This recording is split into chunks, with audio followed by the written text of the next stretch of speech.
Hi everybody, today I'm going to review and talk about the Chevy Malibu 2013. First things first, let's do a 0 to 60 run and we'll see how quick this car is. I'm going to turn off the AC and I'm going to try it again. I'm going to floor it and we'll see what it comes up with. 2, 3. A little wheel spin there.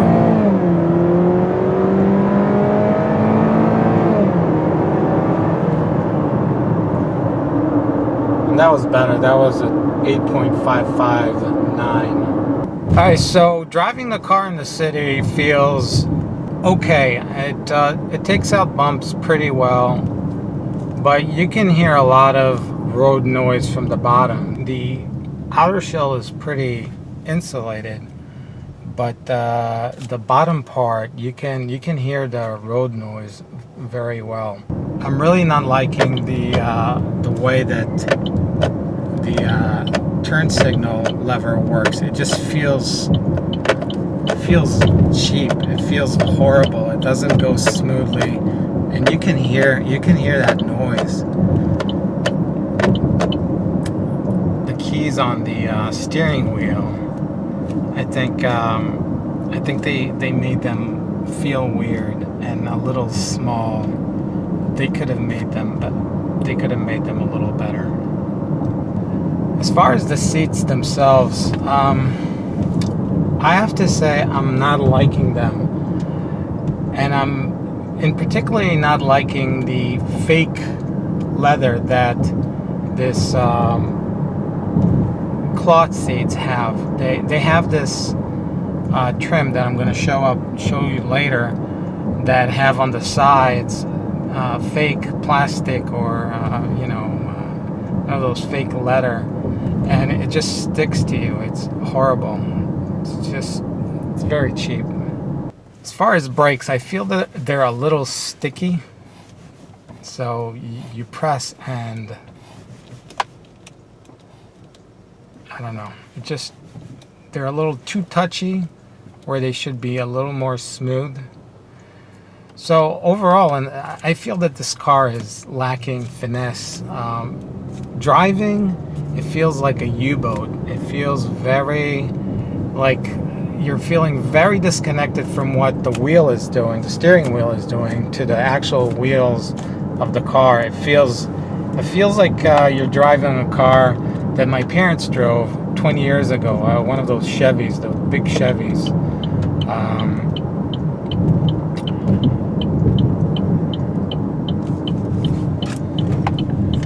So the driving dynamics on this car is just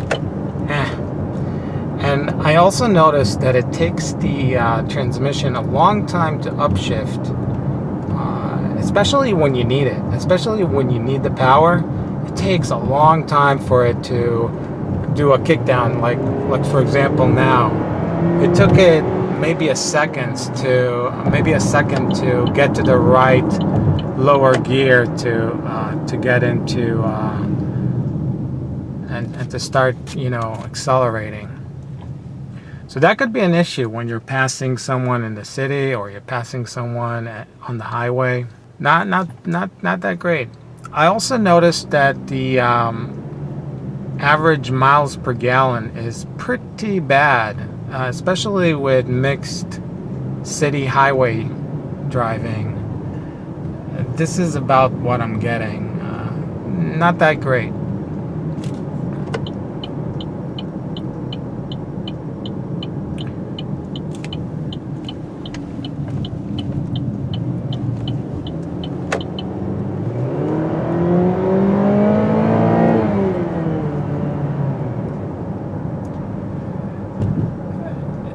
The engine and transmission feels a little disconnected. There's the combination is not the best.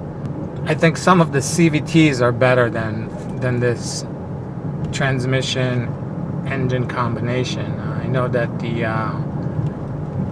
Nissan Altima, for example, was way better. CVT, you can still get those high rev CVT tone, but it felt more connected to the engine, and it felt like you got more power.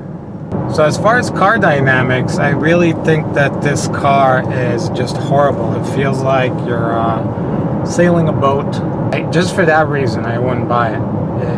It just feels... It actually feels unsafe. There is like zero connection between what you're doing steering wheel wise and the road. So it really does remind me of my old parents' Chevy Caprice. It was just, that was one of the most horrible cars ever. The build quality on this car seems to be nice. I'm going to talk about this a little later. Another thing I noticed is that the air vent that's right on the left side, where you put your hand on, is not adjustable in a way that you're able to get the air not to hit your hand at all times. So basically, unless you shut it off, there's no way to get that vent going and not hitting your hand. And my hand is freezing where my entire body is really hot. And right now it is a hot day here. It's almost 90 degrees. Now the Bluetooth was really easy to set up. It really took just accepting the connection, and that's it. I didn't even have to put a pin, which is nice. Just a little alert came on my phone. Do you accept this connection? I said yes. One negative point that I have to say about the Bluetooth streaming audio is that if you're listening to music, shut the car off and then come back to the car, it reverts back to FM, the first input, the first source, so FM1. It reverts to that, and I'm not sure why. It should really just stick to whatever source you selected. Unless you change it, that's what it should be. So every time you come into the car, you're going to have to reselect the Bluetooth. Now, as far as the seats, I find them very uncomfortable. This is probably one of the least comfortable seats I've been in. My back actually hurts now just from driving it a short while. And they put this fake leather trim on the sides of the seats, so those not only feel cheap, but they also don't feel cool to the touch on a warm day. In fact, I'm starting to sweat exactly where those my body parts are touching those areas. All right, so let's talk about Bluetooth. So besides the problem that it reverts back to whatever FM1 when you start the car again, I noticed that the Bluetooth connectivity with audio streaming is really good. It works pretty well, so let me demonstrate that. Alright, so let's turn on and select Bluetooth audio. Right there. Took a while for it to... Alright, so as you can see, you can... when it's paused, it's not showing up the whatever song is supposed to play, which I think it's quite a minus. But if we press play,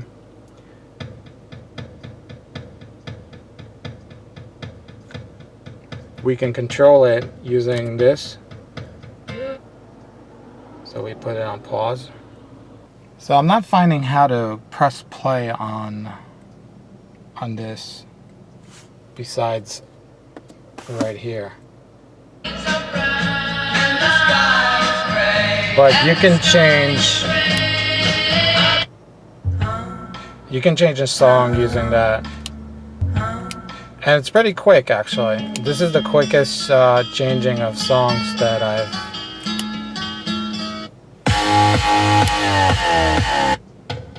I've noticed on the cars that I've been testing. So as far as responsiveness in the music department, it's pretty quick. There's this goofy compartment right here, which I'm not sure why they did it like this. This must add so much cost to this car for no good reason. There's 12 volts jack here. Unlocking and locking the car is right here. They put it right next to the hazard button. I'm not sure why. And the traction control on and off is right here. There is electronic parking lever, and this puts it in parking. And the only way to know if it's in parking is right there. It says park.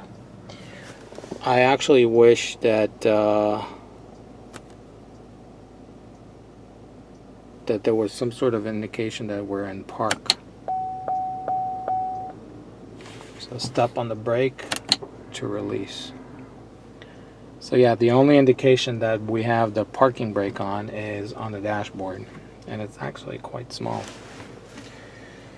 The cup holders are right here. There's 2 of them, and for some reason they decided, hey, let's put a cover, because I don't know why, because people don't use cups. Underneath the handrest there's an auxiliary port and a USB port, and some spots there for some coins, and another 12 volts. Let me talk about the seats. You see this trim that they put here? This is fake leather, and this is cloth, but on the side there's fake leather, and it just feels horrible. Horrible. So I'm a 6 foot tall person, and I'm now sitting comfortably in the front seat. Let's go in the back and see what kind of space we have. All right, so this is the space that we have here. Not a lot, I have to say. My legs are touching the hard plastic that's right here, and it feels pretty cramped right inside here.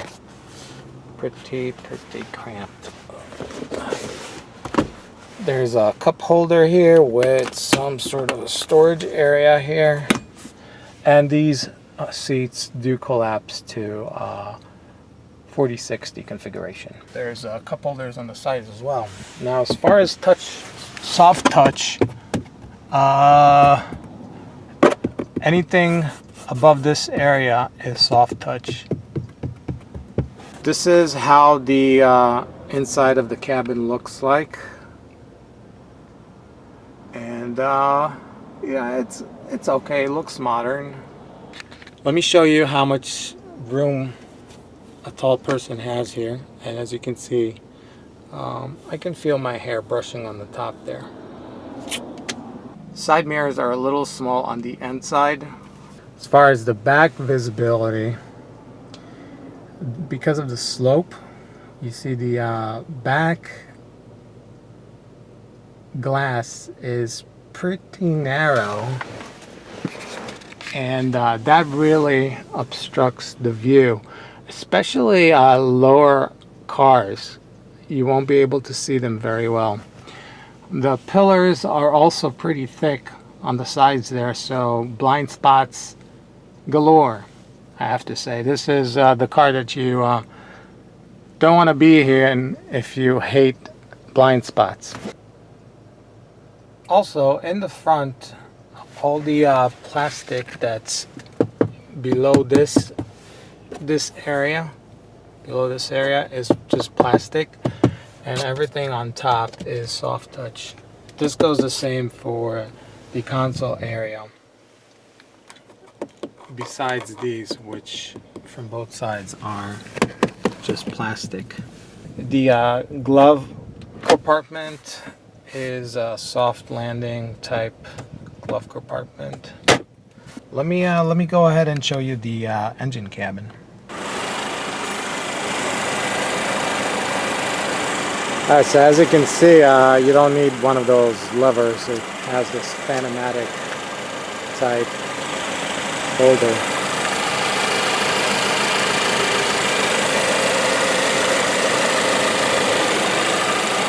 So the engine here is reversed too, where the exhaust is towards the front.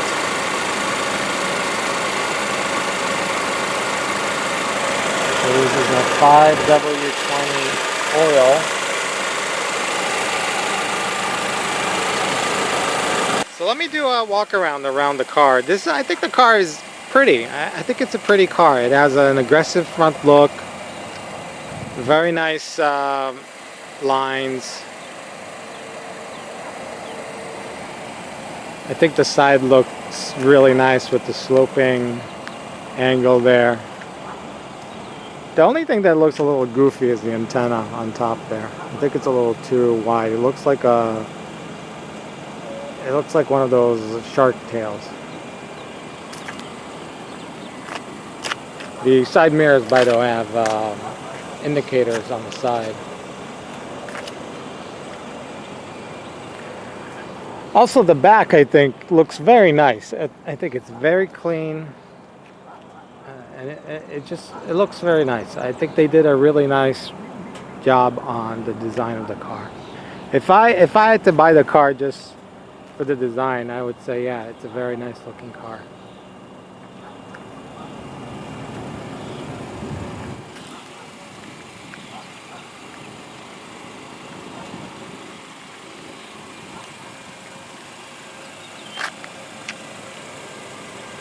Let me also show you the trunk. You know, that is something that I tried to figure out, and I couldn't. I tried to figure out how to open the trunk from the inside of the car without your keys, and for the life of me, I couldn't figure it out. I actually think there's no way to open the trunk besides the keys. That is just weird. But I may just be blind. But it's one of those things that really, that should not be so difficult to figure out how to open the trunk from the inside of the car. Now let's see if you can open the trunk using the button while the car is running.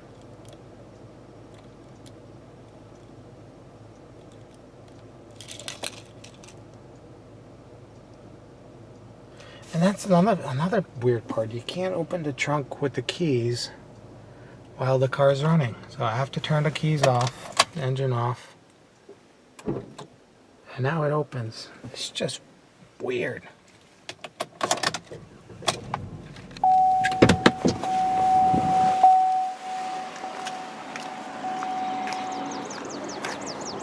Alright, so this is the trunk.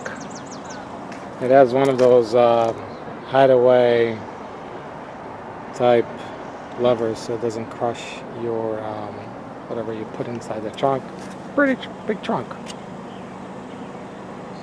I don't know why people need such a big trunk. I wish they put more space in the cabin for passengers.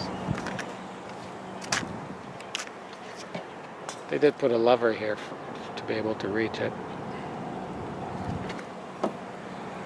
You know, as I've been driving the car, I've noticed one thing, that the car creaks when you go over bumps. So there's no major noise, but there's like plastic creaking. I don't know if that makes sense. You probably have noticed that in some cars.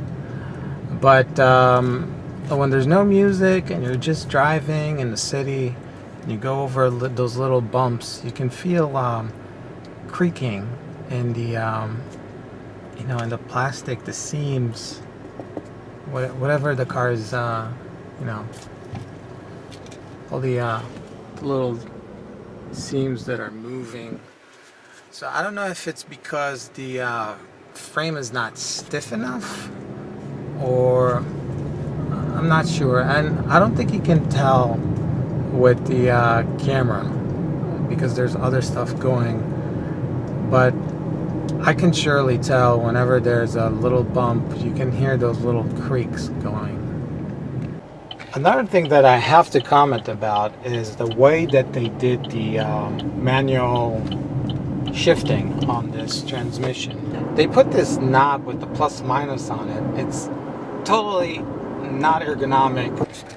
Going like this feels just bizarre. It's just, I don't know. It's just not a good experience. They should have made it either a toggle or put it on the steering column. Okay, so let me sum it up. I think this car, if they fix the steering and put in a better transmission, or a transmission that works better with the engine, I think they would have a really great car.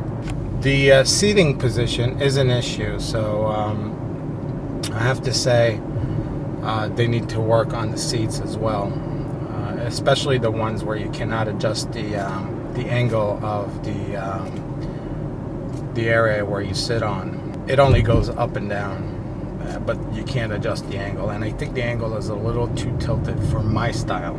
It may be comfortable for you, but for me, I just did not like it. Also, I have to say that the fuel economy on this car is pretty bad. Right now, I'm totaling 20 miles per gallon, and I'm going about 30, and look at the MPG. It's just not that great.